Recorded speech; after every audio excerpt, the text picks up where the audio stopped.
Falënderoj për ftesën edhe sa i përket edhe vetë cekët është fenomeni i dytë në botë, përkatësisht i pari në Evropë, si shihet edhe këtu, ndahet në dy lume dhe shkon në dy deta të ndryshme. Sa i përket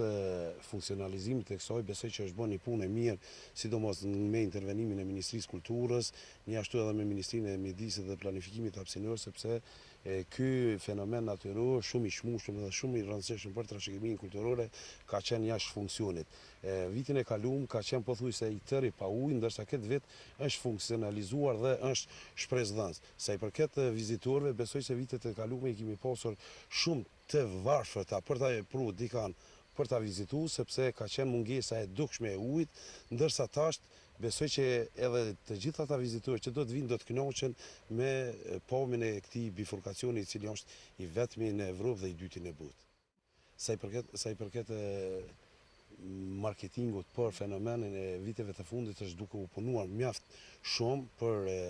për ta bërë sa më sensibilizuar dhe sa më të njohur si për vendasit, po ashtu edhe për ndërkombëtarët, është për t'u theksuar se viteve të fundit, vërtet sidomos në këto 3 vitet e fundit ka pas vizitorë të shumt nga vendet e jashtme si nga Franca, Anglia, Norvegjia, Suedia dhe gjithashtu edhe nga shtetet e rajonit, të cilët kanë njohuri bukur të mira për bifurkacionin. Sa i përket kësaj pjese, vërtet deri vitin e kaluar ka qenë e mungut, tash ekzistojnë edhe shenja sinjalizuese dhe rrugëse nga të drejton për te bifurkacioni, po gjithashtu edhe Ministria e Kulturës e ka marrën në prioritet dhe ka bërë një marketing të shkëlqyer me të cilin e prezanton edhe bifurkacionin si pasuri e Kosovës për njoftimin në palët që dëshirojnë ta vizitojnë Kosovën.